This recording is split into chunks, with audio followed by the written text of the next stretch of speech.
Today on The Anxious Achiever, the story of an anxious entrepreneur who was told by his psychologist when he was a young man that he needed to find a career that he could handle, one suited to his supposedly fragile temperament. Well, this anxious entrepreneur went on to found an incredible business that sold for $92 million. I'm Maura Aarons-Mele, and this is The Anxious Achiever, the show that looks at the intersection of mental health and leadership and work and asks, how can we do it all better?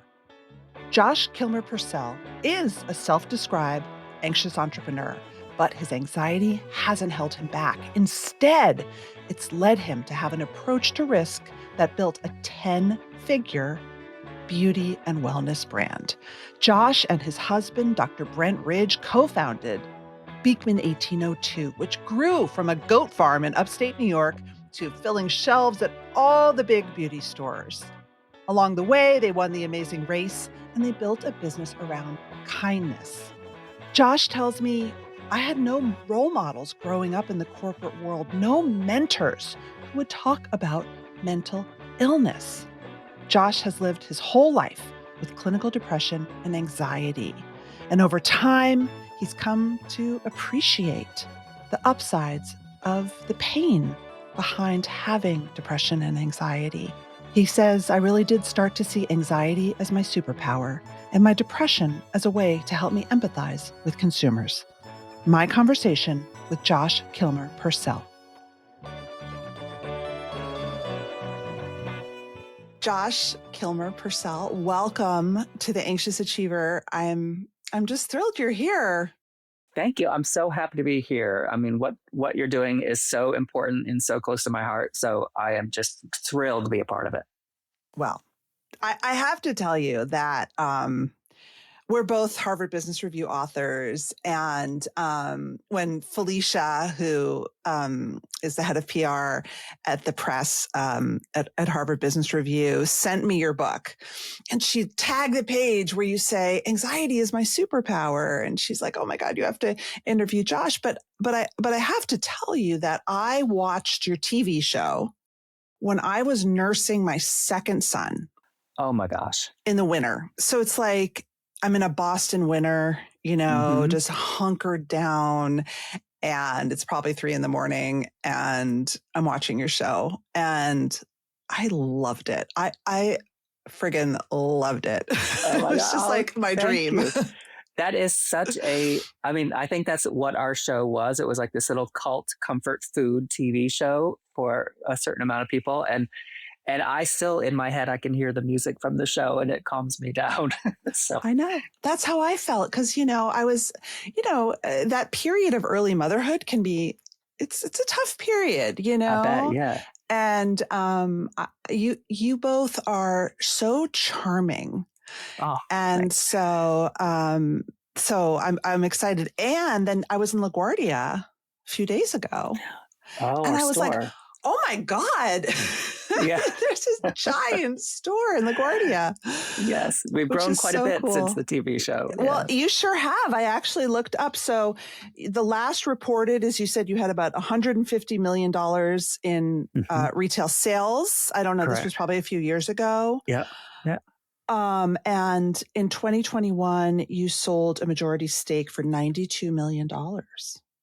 Yes, that was a very happy day, but a very good day for us and the whole Beekman team, the whole Beekman neighborhood, as we call it. I mean, that is a chunk of change. Mhm. And you founded the company in 2009? Yes. Yep. So for those who aren't familiar, and it's most likely most of you, we started. Brent was a physician, and I was in advertising, and I was also a writer, and we lived in New York City. And in 2006, we were driving in upstate New York on a weekend getaway, apple picking trip, this time of year, actually. And we found this little town called Sharon Springs. We loved it. We found this farm on the outskirts of town that was for sale. We bought it. It was just going to be a weekend place. We were career corporate go-getters. Made a Brent good amount of money, I assume, like oh had my God, really good yeah. jobs. Super professional. I was executive creative director at top ad firm. Brent, at that time, he had left medicine because Martha Stewart recruited him to start the health and wellness division of. So we were like on corporate roll. Bought this farm as a weekend getaway. And then right after we did, we got a letter in our mailbox from a neighbor, and his name was Farmer John. And he was losing his farm, and he had 80 goats, and he had nowhere to bring them. And he wrote us a letter and said, you have an empty barn, you have a little cottage on your property. I will take care of the property if I can bring my goats. Otherwise, I have to sell them, and that would break my heart. And so it was a perfect, symbiotic relationship for us. And then 2008, just 2 years later, we both lost our jobs suddenly in the Great Recession. Within 30 days of each other, we went from amazing careers, big paychecks, to nothing. Wow. And we literally Googled, what can we make with goat milk? And we started making, and the first thing came up was soap. So we started making goat milk soap with our neighbors around our dining room table. And that's, people who saw the TV show, that's actually when we had the opportunity, because there was a small article written about us in the New York Times about starting over during a recession. What do you do when you're a career person and you lose your job? That attracted the attention of a small cable network. And they did this reality show of us starting our company and learning to be farmers. So that's how it all began. And now we're 18 years later, or however long, and it's been a trip. I have so many questions I want to ask you. I want to do the show. So the main thing I want to talk about is it's rare that I get a is $92 million 9 figures? Yes. Whatever. But I have a hard time with that too. Lots of zeros. It's rare that I get a lots of zeros leader saying, I have a clinical anxiety disorder. Right. And the role that it played. So that's really what I want to talk about first. Then I really want to talk about risk. You write in the book how you think about risk, how you and Brent, who's your life partner and your business partner, think about risk differently. Because a lot of the people, I think, who listen to this show and who are part of the Anxious Achiever community, we have a sort of a relationship with risk. Well, we have different relationships with risk. Those of us who run very anxious have a certain relationship, but I have a lot of people who listen who have ADHD, who have bipolar, and have a very different relationship with risk. So I want to talk about risk, your relationship with risk, what you've learned along the way. And then I want to talk a little bit at the end about your genius with storytelling and branding and PR, because as a person who used to be in that industry, I mean, that was always to me your extreme genius, just genius. Thank you. So I think that'll get us through. How does that sound? That sounds fantastic. And it is so close to my heart, exactly because of what you just said. I had no role models in the corporate world, no mentors that would talk about mental difference. And straight up front, I have lived my entire life with clinical depression and anxiety. Yep.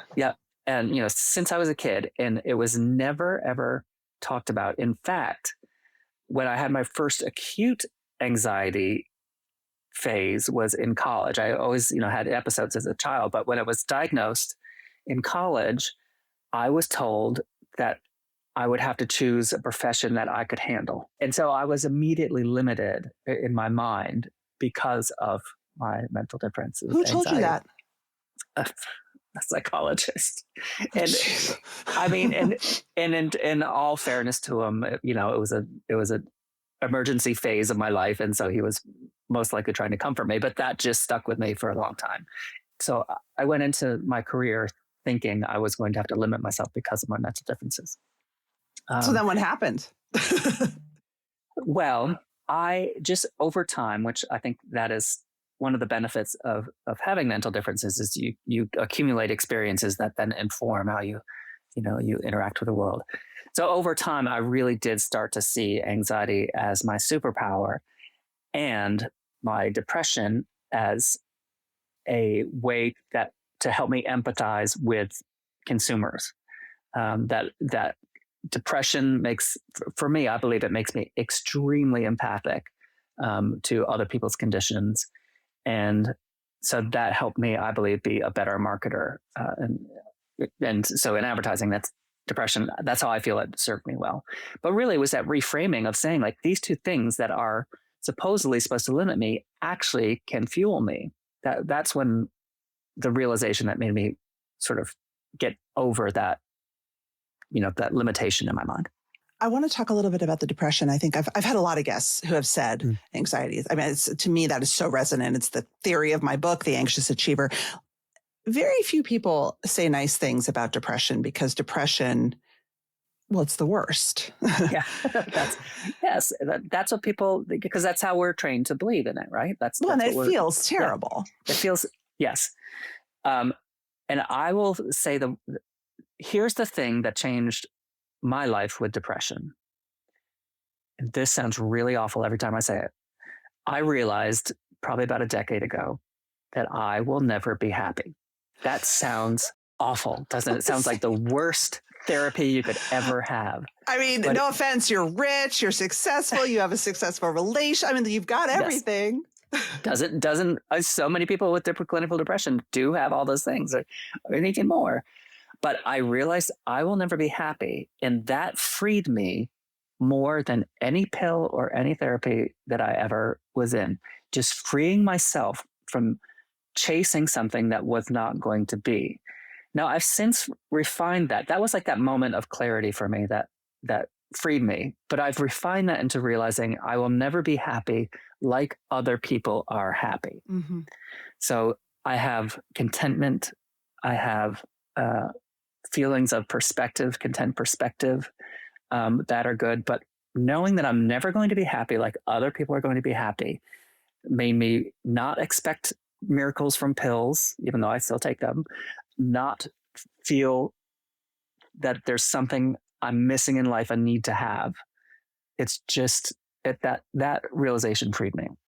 Oh God, I love that. And if I can just add one thing for the listeners, it's, happiness is a complicated thing because happiness is actually an evaluative judgment. Yes. It's, and your thing about compared to other people, I think is really important here. It's like, happy compared to who? Happy compared to what I was raised to expect. Like, what is happy versus joy, which is an involuntary emotion. Yes. Like fear or stress. Yes. And which comes over everybody. Even in your worst moments, you might actually feel joy. If you can identify it. Yeah. That's right. And so I think that really resonates. Yeah. And what I've learned about depression personally is that diversion is the best medicine. Again, I have been in therapy over the years. I still take pills, like all that, but diversion is the best therapy for me. So that idea of being an entrepreneur, getting out of bed, putting more things on my plate instead of less things on my plate actually helps me work through, has helped me work through depression in my life, just because it diverts my attention away from it. Talk about empathy, because I think a lot of people say, well, when you're depressed, and sometimes when you're very anxious, you're so wrapped up in yourself. Mm-hmm. How can you have empathy? I think it's the opposite. I think when you're happy, conventionally happy, you are extremely self-centered, and you have no needs to fulfill, or you have less needs to fulfill. Mm-hmm. So you're less aware of the people around you. And I believe when you are depressed, you are searching for help and answers from other people, which to me helps you become more empathic about who other people are, what they need, what they do, what they can offer. So that just makes you more aware of other people than when you're content, happy, and fulfilled. You're your own little thing. That's interesting. Sort of a more expansive. I mean, the word that I often use is seeking. We're always seeking. Yes, absolutely. I mean, and especially with, if you're living with depression, you're seeking relief. And like I said, diversion is that sort of that relief, just that relief from thinking about it all the time. Distraction from it. Yeah. Right. But people are often the best diversion. So your relationships with other people grow deeper to help you stay not focused on the depression itself. And as those connections grow deeper, you become a more empathic person. I don't know if there's ever been a study on it, but I bet if you talk to most people with clinical depression, they would self-identify themselves as more empathic. That is in my experience. I've interviewed hundreds and hundreds of people with all kinds of mental health challenges and neurodivergence and brain differences and contrary to what people think about us. Yes. We're not just empathic, we're attuned. And I think as a marketer, as an entrepreneur, as a creative, we're super attuned. Yes. And creativity is also an amazing diversion from a lot of life's challenges. And Brent, my partner, husband, and I, we often talk about how creativity and why so many people who are gay or LGBTQIA are in creative fields, but also people with mental differences are in creative fields. And entrepreneurs, because creativity is really nothing more than overcoming an obstacle.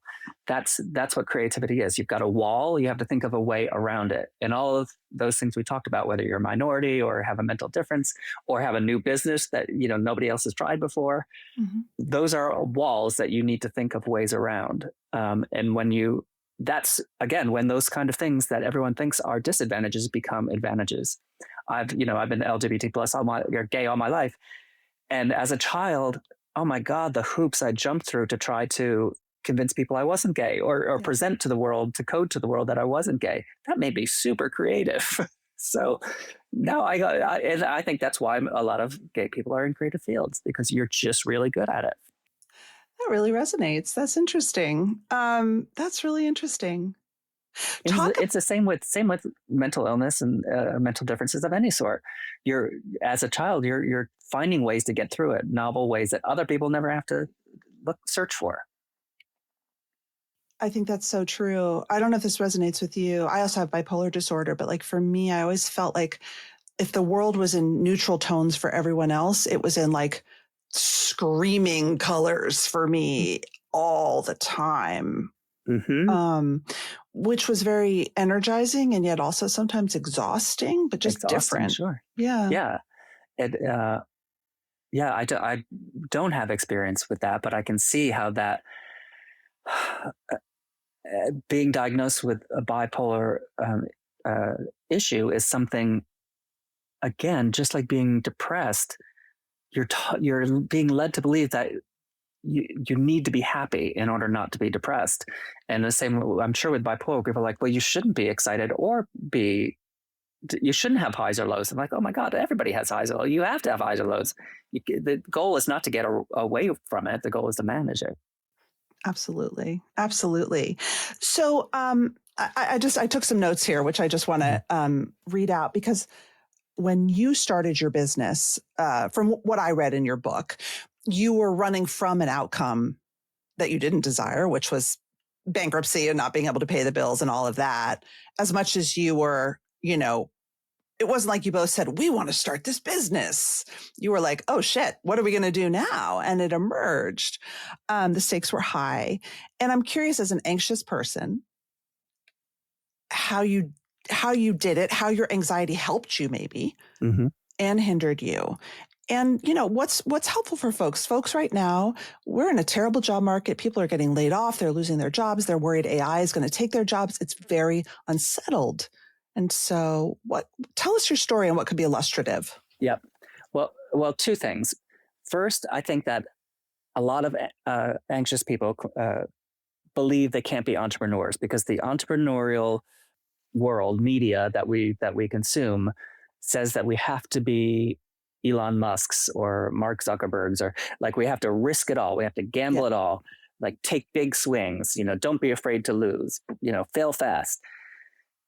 And that's really part of the reason we wrote the book, was because I wanted people to know that there are a lot of successful entrepreneurs that are not like that are very practical people. And even like myself, a very risk averse person. You can still be an extremely successful entrepreneur by being risk averse. You don't have to be Steve Jobs, That sounds like sacrilege. I've never heard that before. Right. And I will also say that of the which leads me to my second answer, of the risk adverse founders, those bold sort of, maverick founders that I've met in this world, they always have a partner who grounds them. Always. There's always, I call them beta, and I mean nothing bad by that. I actually mean that's good. There are like alpha betas out there who manage all of the Elon Musks.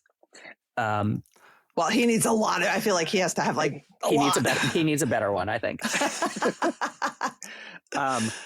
So you can be an entrepreneur, and that's part of my answer. I was very fortunate that I had my husband, Brent, who is a wild optimist.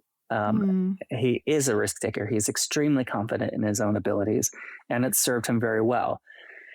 Now, that led us into direct conflict, which you saw on our TV show for probably the first 5 to 10 years of our company, that we were always fighting because we had different perspectives on every challenge.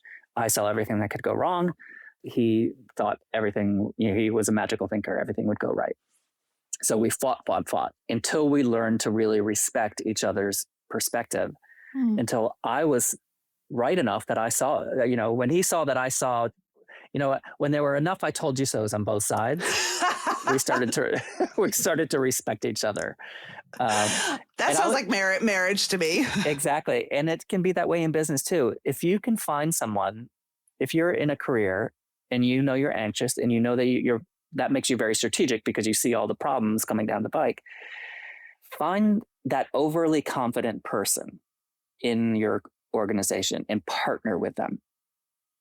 You're going to have to help them respect you, because they're going to be just like Brent was, who thinks that all you do, you're just a worrywart. And oh God. Right. So you're going to have to find someone that respects you, and you're going to have to respect them, because on the other side, I've seen Brent pull off things that I never would have tried, because, they had a 90%, failure chance. So find that partner who is that complement, that magical thinker to your anxiety. And I think that's an entrepreneurial avenue that people don't realize exists, is that partnership. You said that if you thought an idea was a good idea, it was like almost guarantees to succeed because you're such a worrywart. And yes. On the contrary, if he thought an idea was a bad idea, it probably was a bad idea. Exactly. Then you need no discussion. Yep. You talk about having an unsexy approach to risk. Yeah. What's that? Risk is measurable. Risk is a real thing. And when you actually sit down, and this again for people who live with anxiety, when you sit down and measure that risk, you don't just contemplate the risk, because when you contemplate risk and you're an anxious person, it amplifies and becomes impossible. So when you sit down and measure risk, then you can make an informed decision on whether or not you want to take that risk. But if you just start compiling risks, they amplify into larger than they really are. They go global. Exactly. So let's get nitty gritty. What was your process for getting realistic, measurable risk on the table, and then coming up with ways that maybe you could make decisions? Well, Brent and I have the 51% rule.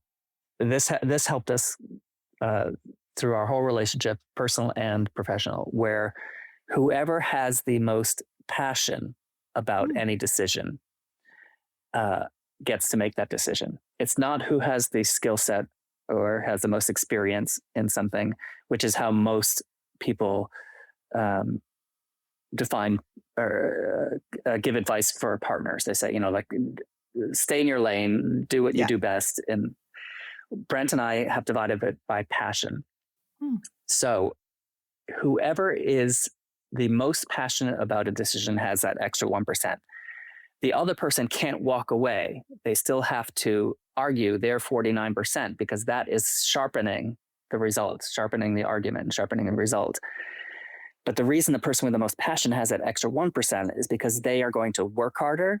They're a little bit more afraid to fail. So they get that final decision. Even if it's not what their skill set is, chances are that 1 extra % of passion is going to lead to success. I like that. I like that. Yeah, I don't think that answered your question, but that's like, yeah, that is how it really does come down to passion, but then you can't walk away if you don't have the passion, you can't just wipe your hands and walk away.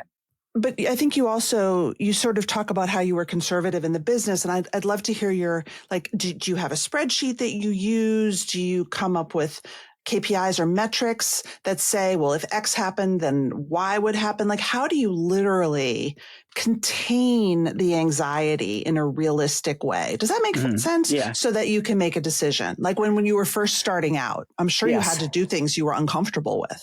Yes. Data. Data. The more data you have for anything, the more comfortable you can become with it. And I think that can be imposing for people with anxiety or depression, because the amount of information sometimes can feel overwhelming. But if you have that data, instead of thinking there's more ways for things to go wrong, if you have a lot of data, focus on how many things you've crossed off the list that can go wrong because you have compiled that data. Interesting. So it's really, we are very conservative. And part of that is because we have another saying, we say there's two ways to shoot for the moon. One is to build a rocket, one is to build a ladder. And we chose to build a ladder partially because of my anxiety, that I'm a more conservative person. If you shoot for the moon with a rocket, most of them don't get there. If you get there, good for you, you're Mark Zuckerberg. If you build a ladder to get to the moon, you're also probably not going to get to the moon. Like, it's just, ladders don't reach the moon, but you're going to end up higher off the ground than you started.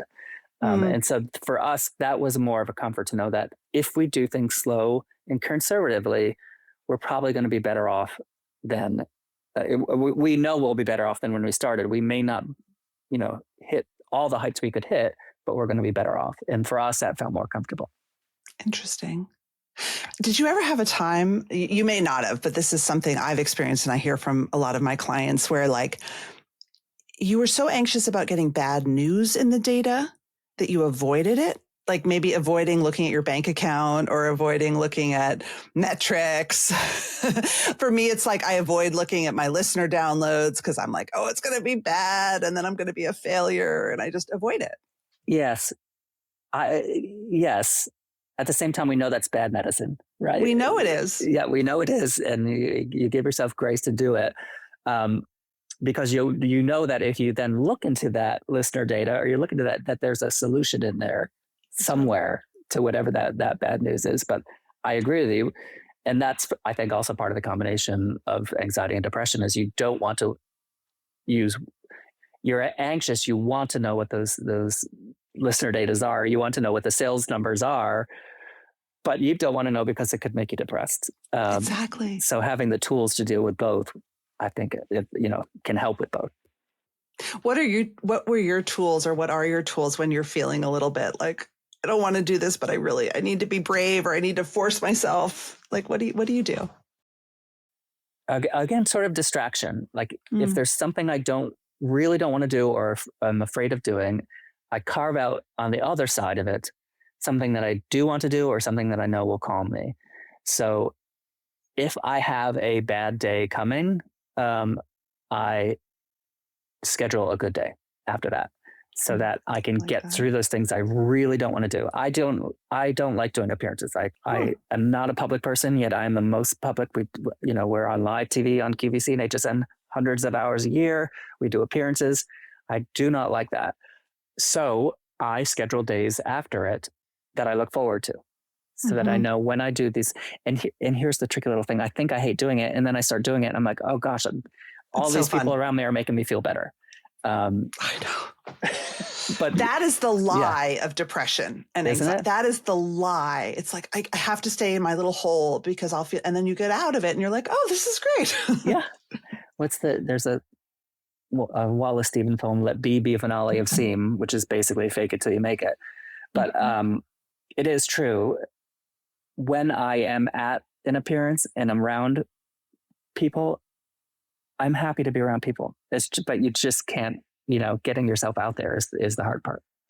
Oh, it's really hard. I would say that for me and my husband, this has been like the struggle of our 20-year-long marriage. He's very extroverted and he just loves to be out and about. And I'm not only am I introverted, I can get very depressed. And so he's like, well, why can't you physically go to dinner? Like, what's so hard about going to dinner? And I'm like, you don't understand. I can't possibly leave my bedroom. I just can't. Yeah. You're like, I'll tell you everything that's wrong with could go wrong going to dinner. Yes. Or just like I physically feel when I'm depressed, like I cannot open the door to my bedroom. Yes. And like being in a long relationship and trying to build that understanding it's been wonderful and hard. Yeah. And it involves a respect on both sides. Yeah. And here's the thing, you introvert and extrovert, like that, that's a very popular topic right now. I would be willing to bet that you are an extremely great extrovert when you're out there in front of people. I interviewed, or I was interviewed by Francis Fry, who's a famous professor at Harvard Business School. And we both agreed yesterday that we are extreme introverts. And the happiest place for us is in front of thousands of people on stage. Right. I am like, exactly the same way. Put me on TV, right? You are obviously. Yeah. And people say, well, that's performative. It's like, yes, I am performing myself into happiness. Like, that's true. Brian Little, a professor at Harvard, calls it acting out of character, which is interesting. And maybe it's not out of character. This is a piece of your character. But It's like we put on sort of the shiny version of ourselves. Yes. And I love that description because when like I said, we're on HSN and QVC a lot. And I'm very aware that I am performing on there. I mean, I'm performing authentically. Like I am who I am. So part of me performing as a, happy person is true. So, but I'm very aware that a large portion of that audience watching television shopping are remote, are, at home for different reasons, physical, often mental. They can be very lonely. And I'm aware of what I'm performing to these people. So I always make it a point at some point on my time in TV to mention that I live with anxiety and depression, because I want people to know that I don't want them always to see a happy clappy world and think that it's happy clappy, but I also want them to know that you cannot be happy clappy and sometimes be happy clappy. And so there's acting in character, but I always want to break character to let people know that I don't want to say it's a character, but it's it's real. It's still authentic. Oh God, I think that's beautiful. I just wish there were more of that in this world. I don't know what we're so scared of, to say, I am this person and I'm also this person. Mm-hmm. And that makes me the whole person that I am. Like, what is so hard about that? I know. Well, and part of it goes right back to what you said at the beginning of this talk, because we do not talk about it, because those of us with mental differences, we don't talk about it. And we don't reframe our thinking into realizing that our mental differences are what make us successful. We are not successful despite these things. And when we realize that these differences make us successful, then we can hold ourselves up as mentors to all the other us's in the world. But until we reframe ourselves and think and realize we're not just getting over something or getting through something, we're accomplishing because of these differences, we don't put ourselves out there. Tell me what a nightmare board is. I loved this. Yes. So, oh my God. So for how many years have we talked about vision boards and everybody like manifesting what if you think it and dream it, it's going to be true. I have always believed in nightmare boards, and this is the power of a person with anxiety. Put everything you think is going to go wrong on that board and then more. And by doing that, just by simply doing that fact, you are going to be able to avoid almost all of them. But just getting it down, because otherwise you're thinking if you don't get those nightmares down on paper, you think there's an infinite amount. But if you just start putting them down, you realize that they are finite. and there's ways to get around them. In fact, the more you can capture, the more you can be successful by avoiding them. Right. And what you're doing, if you were in corporate America, it would be like, where I'm doing de-risking analysis, I'm doing strategic planning. It's the same thing. Yep. And just bring it into your personal life at the same time. Well, and it's also, I don't know if you've ever done cognitive behavioral therapy. It's a classic technique. Yeah. What if? Okay, well then this would happen, and then if that, Yeah, yeah, and so you begin to eliminate those nightmares. But if you don't have a nightmare board, and why don't we talk about having a nightmare board? Why do we hold up as a culture having vision boards? Again, that's that thing, like, I am not going to be happy like other people are going to be happy, but I might be content if I can cross off some nightmares. And also, I think, at least this is, what a therapist would tell you is like, maybe the nightmares are survivable. Yes.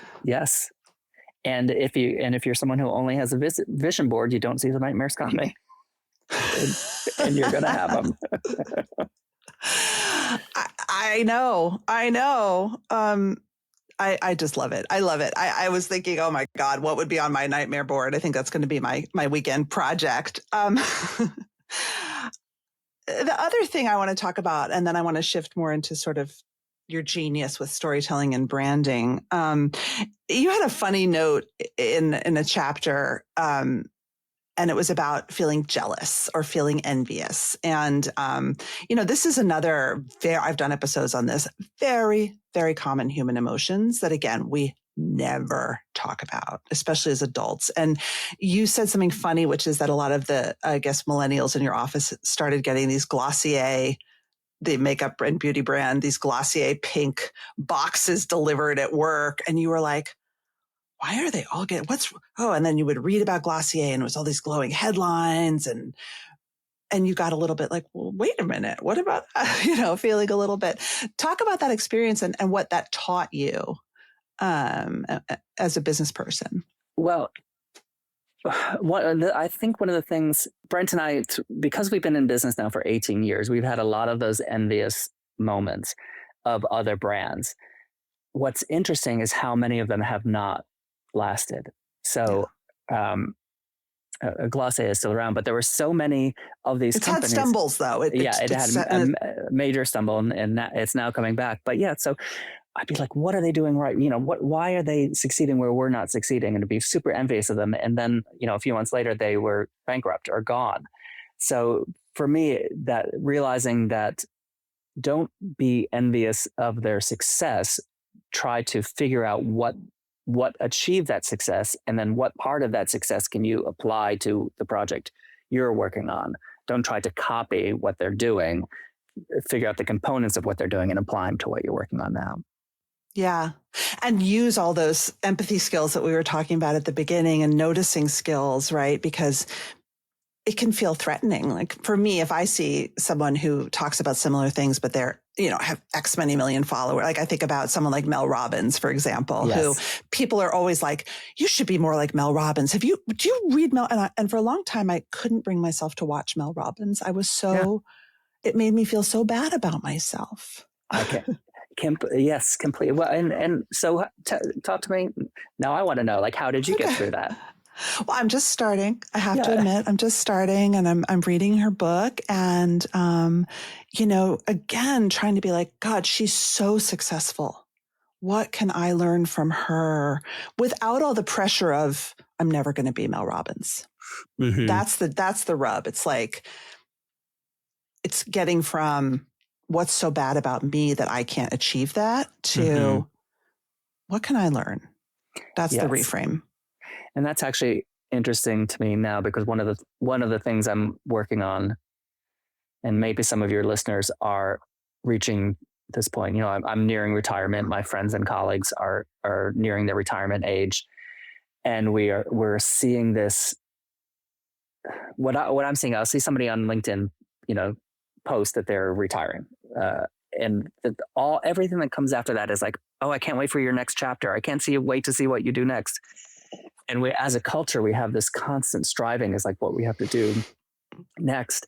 And we never let ourselves succeed. Like, you know what? I succeeded. I'm done. I accomplished I'm what out. Yes. I call it bliss appearing. How do we bliss appear in life? But That's great. I think that's and part of the stumbling block I'm having is, yes, there's that envy when you see somebody younger than you doing what you do, or somebody more successful than doing what you do. How can you be happy for that person? How can you feel like you're part of that success, and not be envious of that success? And I think that's a challenge, and that's something that I'm actually still working on. But I think that's something that's acutely aware as we age and as we get closer to retirement. And you're like, gosh, I am not the center of achievement anymore. Other people are. I can't do those things anymore. So how am I going to take joy in these things that were central to my life for so long if I'm not central to it anymore? Oh, wow. I mean, that's very mature. Well, I didn't say I have an answer. I said I'm working on it. I know. And I think for listeners thinking, wait, this guy's achieved like everything. Like, I mean, that's so interesting that you still have those sort of striving thoughts, even after everything you've done. And I think that's partially because our culture doesn't let us be done. Our grandparents, or our parents in some of our cases, they worked 50 years, they got a gold watch, they went to Florida and they won. And they knew they won. And they were happy. So what has changed that we don't allow ourselves to reach that moment anymore? What does a goat do when it's done providing milk? It doesn't think any differently about itself. It's probably like, phew, I feel better. That's true. I don't, twice a day, I don't have to have somebody fondling me. I had chickens. This is a really stupid aside, but I had chickens for a while. I had hens, and they kind of went through hen menopause. And obviously, if they were on a farm, I think they would have been, but in my little hen utopia, they were kind of like postmenopausal crone hens. Yes. And they were so happy. That's a great metaphor. I'm going to steal that because I remember, reading in somewhere in a farm magazine about chickens, and it said basically think about your chicken as it has a set amount of eggs inside of it from the day it started, and it does. And those, I mean, not literally, but at some point those eggs will stop. And I think that is a little bit of a metaphor for aging too. Like you have a set amount of accomplishments that you are going to have in this world. And at some point you are going to have had all those accomplishments. So is that saying you have a purposeless life after that? No, but your major eggs are going to have dropped.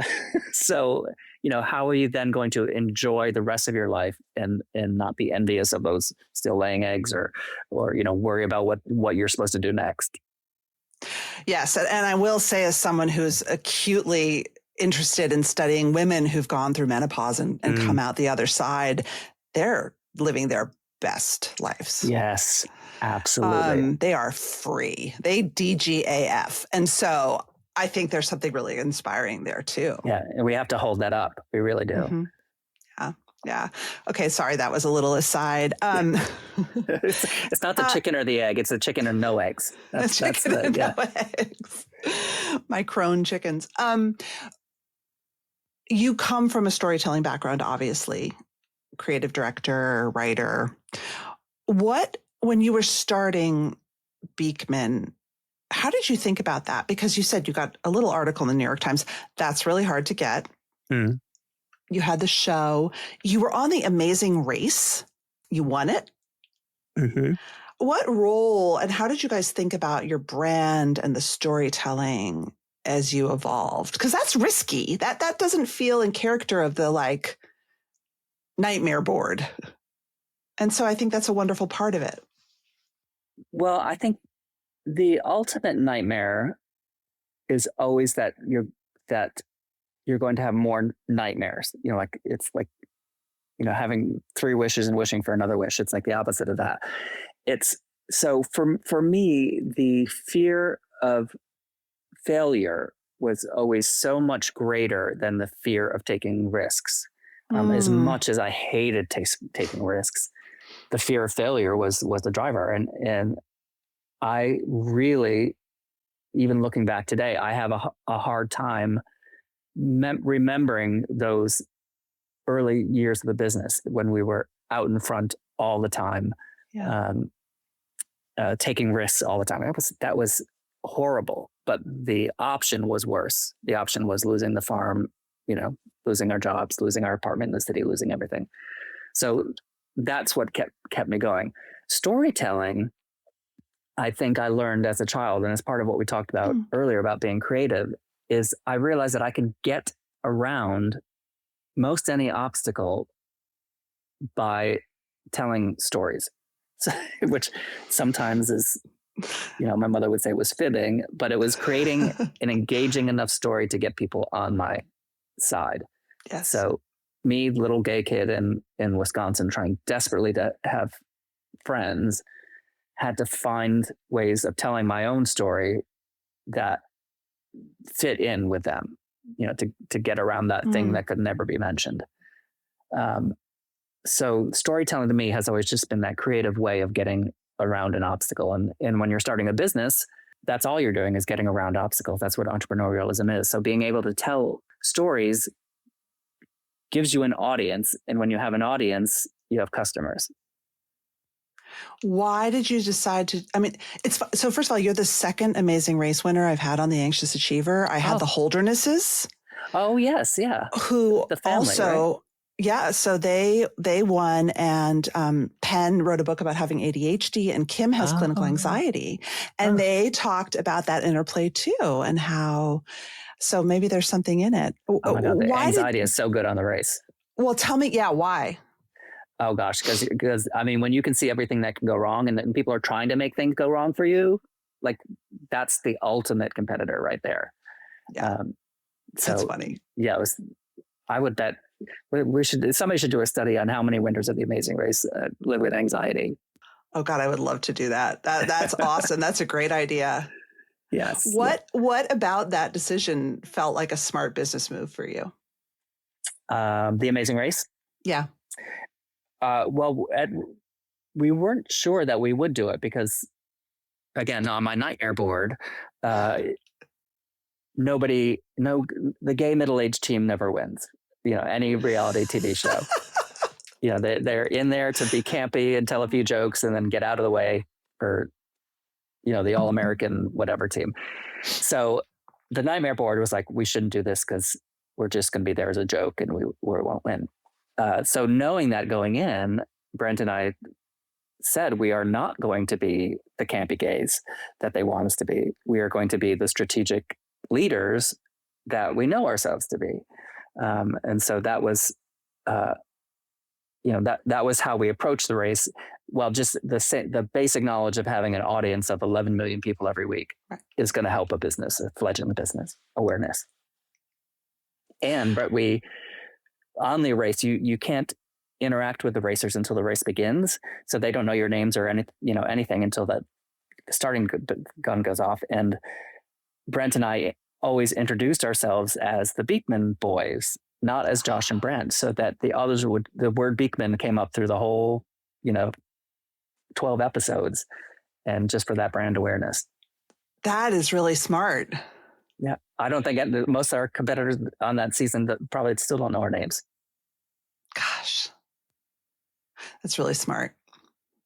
Thank you. I have just one funny remaining thing, but I just wanted to ask you one last question, which is that when you fly through LaGuardia, which I'm assuming you do, in the Delta terminal, and you see that giant sign, what does that spark in you? That does spark joy.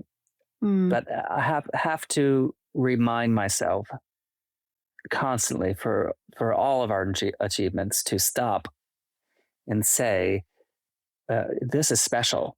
Like, this is something you would never have dreamed you would have accomplished. So Brent has this philosophy that I've adopted as my own. It's basically like, define success as early as you can. Success for you.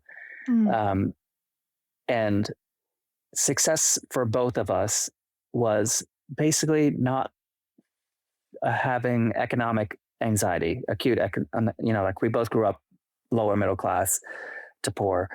And so our success was saying, you know what, I don't think we're going to be homeless. Like, I think we're good. We're not going to be homeless, and we're going to have enough to eat. And when you define that success, and everyone's going to have a different one, and you achieve that success, remind yourself that you've achieved that success. So yes, we have a beautiful store in LaGuardia. We're like everywhere in every altar around the world,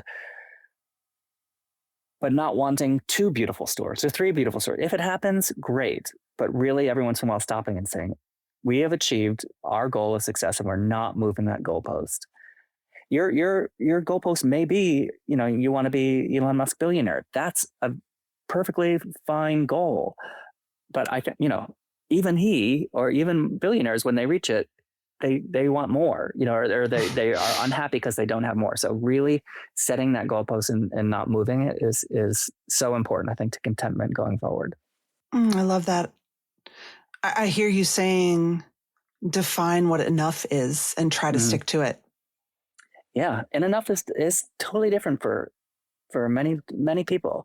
For everybody, it's totally different. But really knowing what that is, I don't even writing it down. I mean, we did it in retrospect, but I think it is a great exercise to say, what is going to make me comfortable in life? Writing it down and just revisiting it. Great example. So like I said, acute economic worry is something that has plagued both Brent and I for most of our lives. All of our business credit cards at one point early on, all the points went to Hilton Honors. And I remember a few years ago sitting down, looking at the cheapest hotel. It was, I don't know if it was Hampton Inn or something. And it was in New Mexico, somewhere in Albuquerque, New Mexico. And it was the cheapest honors points that you could spend a night. And I calculated that with the honor points that we had built, we could stay there for the rest of our lives. And suddenly I was like, I'm not homeless. Check.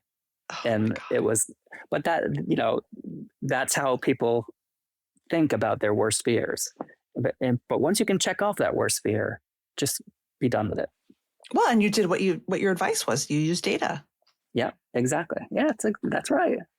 So if I'm ever in the Albuquerque, New Mexico, you'll know that we're at rock bottom, but it's fine. I think I've stayed there. I don't recommend it.